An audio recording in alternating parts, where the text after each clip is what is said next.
Get the best out of the markets again. You have witnessed it in 2016.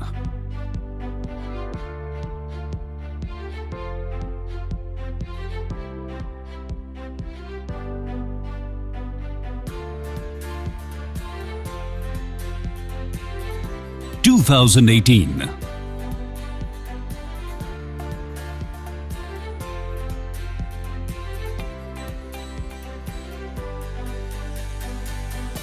2021. Kotak Equity Colloquium is back. One of India's largest knowledge-sharing platform on the markets. The Kotak Equity Colloquium. From Kotak Mutual Fund, India's fifth largest mutual fund. Join the biggest names in the industry. Gain knowledge from their market insights. Get trends and analysis and the forecast for the future. Use their experience and share it with your investors. Deep dive into sectors which will drive the future, which may help you grow your money like never before. Get brand new perspectives and all the tools you need to grow your business. Inviting you to join the Kotak Equity Colloquium. Hi, good evening friends. Welcome to another edition of Equity Colloquium for June 2021. We have with us today Shivani Kuble, who's our Head of Research and Portfolio Manager, along with Devendra Singhal, Fund Manager Research Analyst, and Archit Varsha. Today we will cover the FMCG sector. We started this Equity Colloquium program in November of 2020, where every month we have been coming to you with an analysis of various sectors. So far, we have covered sectors in the area of BFSI, pharma, oil and natural gas, IT, home improvement segment, real estate. And the feedback that we have been getting from viewers like yourself has been phenomenal and extremely encouraging. Please do keep sharing your feedbacks and updates so that we can make this program more meaningful, more better. And every month we keep coming back to you with analysis on various sectors and outlook on the markets. Harsha, who's our head of equities, as you must have observed in the first slide, unfortunately couldn't be with us today for some prior engagement. So I will now hand over the podium to Shivani, who will give a small talk on our outlook on the equity process and how we approach the philosophy of equity investments. And we'll take this discussion forward. So friends, thank you once again. Welcome to Equity Colloquium 2020.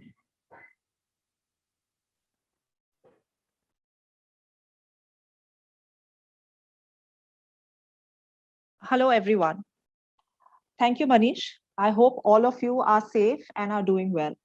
Today, in our Equity Colloquium, we will focus on the consumer sector.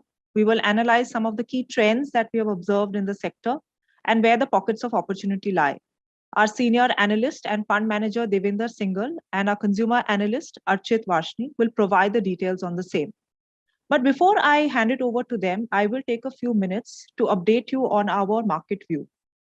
Now, clearly, April and May have been extremely challenging months for us. But from then, we have seen a significant improvement in the daily COVID cases. Cases are down almost 85% from the peak, and vaccinations have started to improve. In fact, yesterday, you would have seen it was a record day from a vaccination perspective, with almost 8.5 million vaccines being administered. Our belief is that as the lockdowns continue to be lifted, the economy is clearly slowly getting back on track.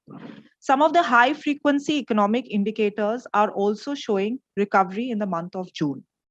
Now, real GDP growth estimates by the consensus have been cut by about 1 to 1.5%. However, even then, we are still expecting that growth would be in the range of 9.5% to 10% for FY22. We have also seen the Q4 FY21 earnings season, and this season has also been quite good from a quarterly earnings perspective. Most of the companies have either reported earnings which are in line with estimates or have been better than estimates. And therefore, despite this huge event that we've gone through of COVID, we have actually seen significant improvement on corporate profitability. PAT to GDP ratio for listed companies in India has gone up from 1.6% to close to 2.7%. We've also seen signs of turnaround in the corporate capex cycle. So far, if you look at investment growth in India, investment growth has largely been driven by public capex. However, at the margin, what we are also seeing is capacity utilization levels are improving in certain sectors. And therefore, our belief is that over a period of time, corporate capex cycle will also pick up. However, when we look at valuations, markets have had a great run over the last 1 year. Both mid caps, small caps have outperformed the large caps in a big way. Therefore, if you look at valuations, both on a price to earnings and price to book, we are at the upper end of the valuation band. And hence, we continue with our view of being neutral in terms of our equity on the overall asset allocation. From here on, we believe that in the near term, markets may stay range bound, given the fact that we will look towards the Q1 FY22 earnings season to get a fair understanding of the earnings momentum. The broader markets, which is the mid and the small caps, have outperformed the Nifty, and therefore earnings delivery will be very, very crucial. Also, in terms of flows, what we have seen is that while FII flows have been somewhat patchy this year, domestic flows have started to improve, and therefore, on the balance, overall institutional flows have been okay. Some of the key things that we will watch out for will be the progress on vaccination, the COVID case trajectory, commodity prices, as well as global interest rates. Incrementally, any news flow on disinvestment, policy focus, either fiscal or monetary policy, the creation of a bad bank, all of this could add to the overall sentiment. From a portfolio perspective, we continue with our overall stance of a barbell strategy on the portfolio. So on one hand, we have exposure to defensives such as IT, pharma, and consumers. And on the other hand, we have exposure to domestic cyclicals such as cement, capital goods, industrials, and banks. Now, with this brief on the market, I now hand it over to Archit to discuss the consumer sector in detail. So over to you, Archit. Hope each and everyone is keeping safe and healthy. The sector we are going to discuss today impact each one of us daily in one form or another. Let me start asking a question. Who likes to go shopping with their partners on weekend? It's just a boring job. But we FMCG analysts love walking down the aisles of supermarket to know all the new product launches that have taken place and do our job on weekend while shopping. So today we are going to discuss the growth drivers and emerging trends in the consumer sector. Consumer sectors have a structural legs of growth. India, a population of more than 130 crore people, make itself a massive consumption opportunity. No other country except China has such a large population and such large addressable market size. Over top of it, there are other factors that are favored to India.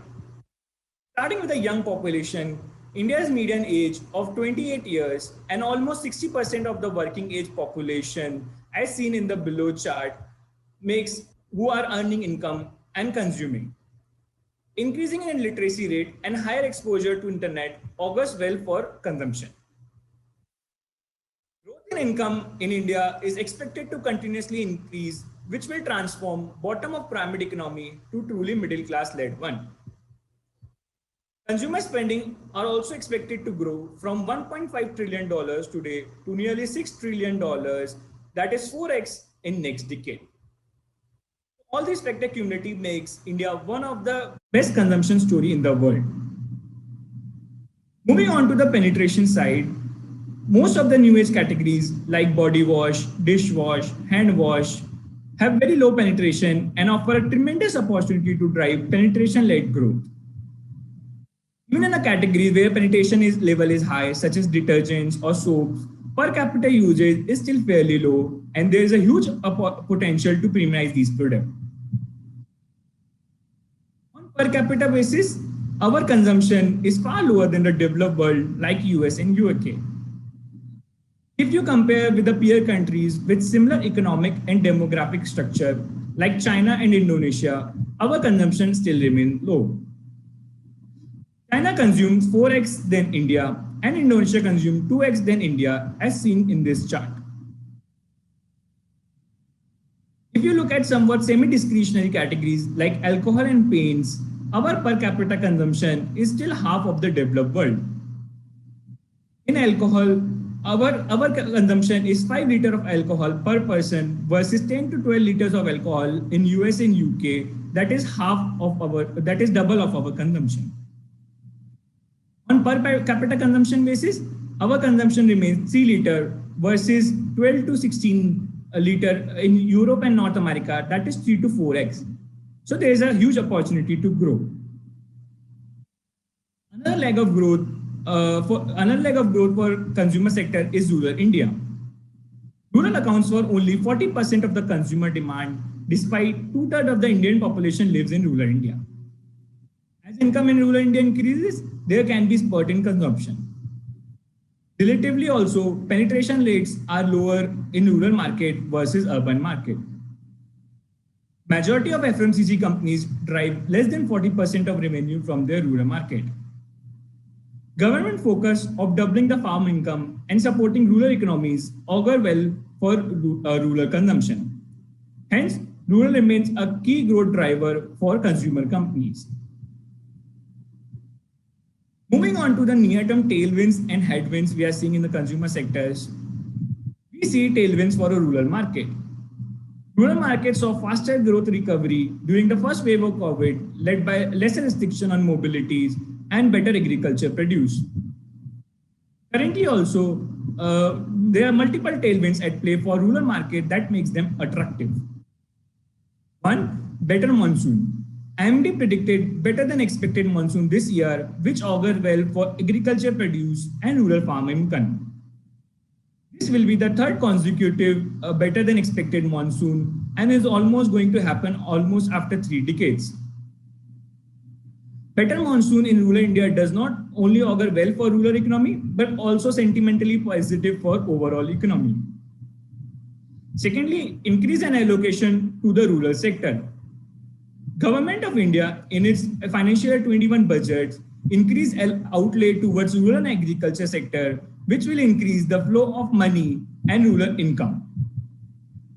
Thirdly, tailwind from the reverse migration is also helping rural market to grow faster than urban market. Alcohol companies face headwinds in form of increase in taxes from state government to fill in their kitties. During first wave of COVID, when the revenues for state government were stalled, state governments increased irrational taxes on alcohol products to mop up their revenues.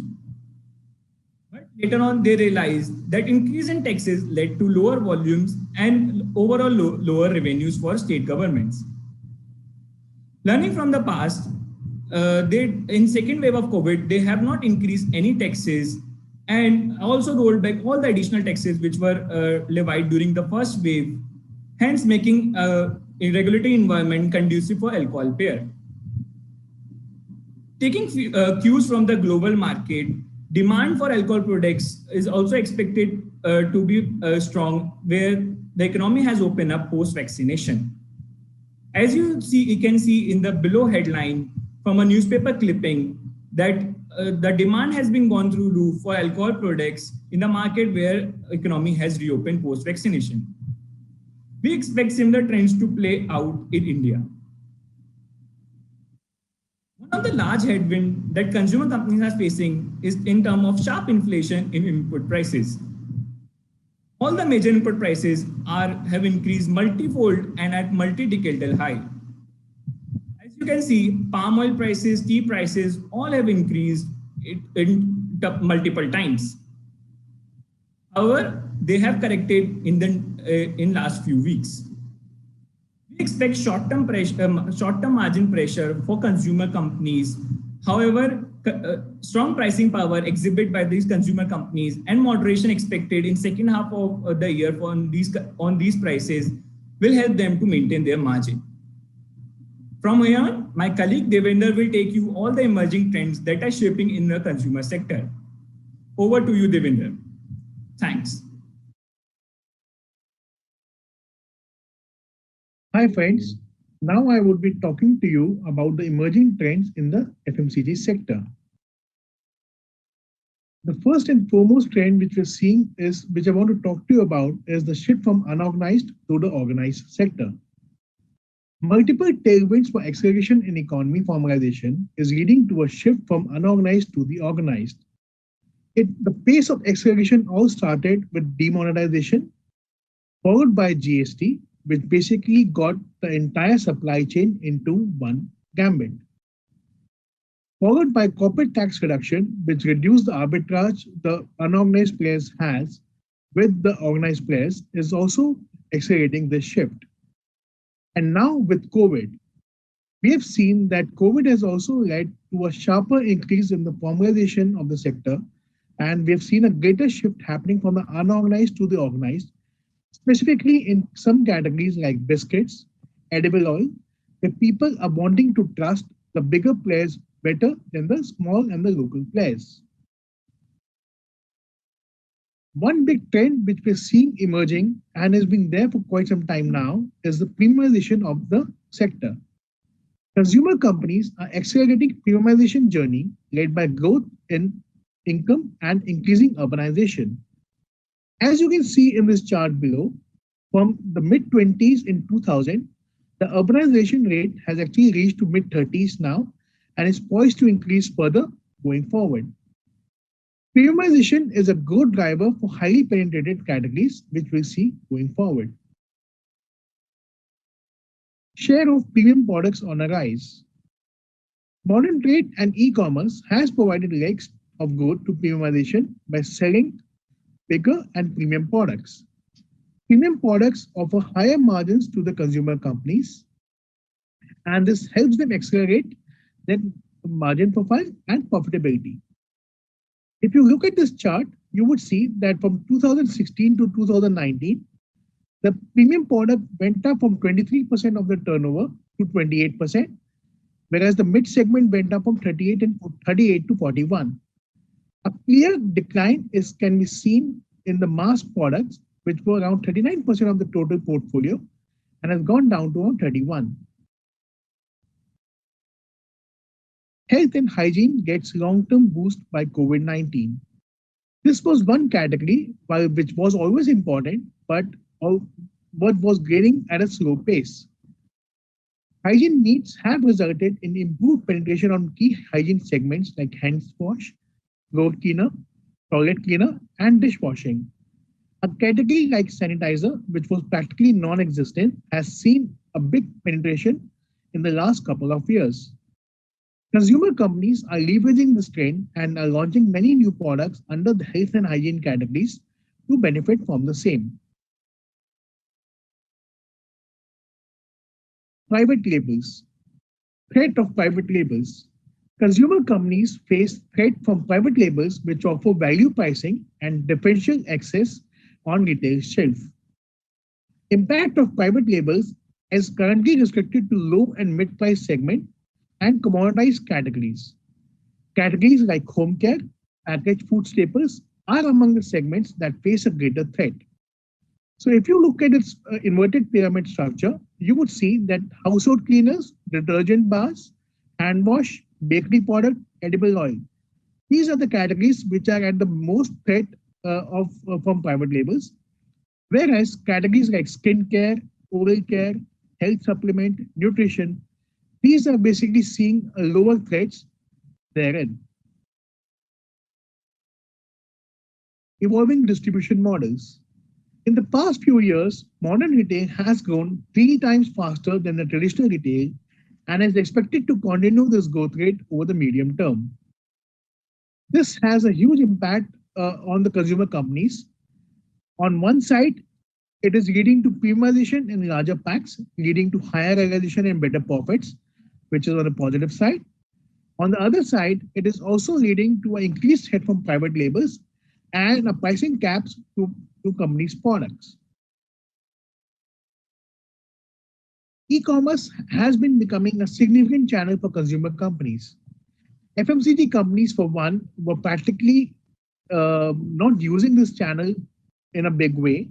But if you see now, if you see the top mid chart, you would see that it has now become a mid to high single digit in terms of the overall contribution to these companies' top line.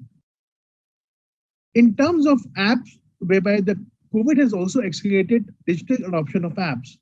If you look at the down chart, you could see this is the cumulative download of a mobile ordering app from Domino's.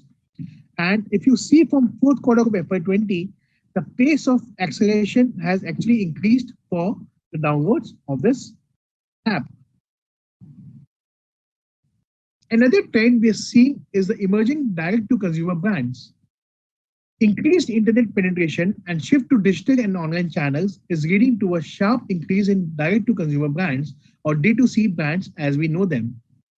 Consumer companies could benefit from acquisition of those digital native brands, and they have two ways to benefit. One, an opportunity to leverage the experience of D2C brands in online channels to gain stronger presence in e-commerce. And second, to use its own distribution network to drive D2C brand sales into traditional trade channels. If you look around, we see a lot of brands coming up. Licious on a meat and seafood side, Yoga Bars, Packaged Tea. Then we have on a male grooming side, brands like Bombay Shaving Company, The Man Company, Ustra. On skincare, we've seen emergence of brands like Mamaearth, Bioskin, whom we are increasingly getting to know of. So a big question comes as to everything is fine, when we are in equity market, what we are most concerned about is the valuation, which looks like skyrocketing. So if you look at this chart and you see the BSE FMCG index, we could clearly see that it is trading above its 10-year average. And rightfully so, because the return on capital employed, or ROCE, of these companies has been consistently above the cost of capital, leading to this higher valuation. So if you see this last 10 years, most of the consumer companies have their return on equity upwards of 20%. And as a basket, they are in mid-20s, early 20s. So to summarize, consumer sector is having a structural growth story backed by favorable demographics, penetration-led growth opportunities, and rural markets which offer huge headroom to grow. The near-term headwinds are rise in input cost, whereas the tailwinds are in terms of the buoyancy in the rural market and some regulatory environment turning favorable for players in alcoholic sector. The notable trends in FMCG are getting bigger with the shift from unorganized to the organized, premiumization, which is becoming a secular trend, health and hygiene getting a cult status, private labels are a worry to consumer companies, and new age distribution models are evolving, which are acting both as disruptors as well as tailwinds. E-commerce and digital at forefront of consumer companies. And we have seen many digital native brands are emerging across categories. Last but not the least, valuation of the sector are above mean, but there are pockets of opportunity available. Thank you. Mutual fund investments are subject to market risks. Read all scheme-related documents carefully.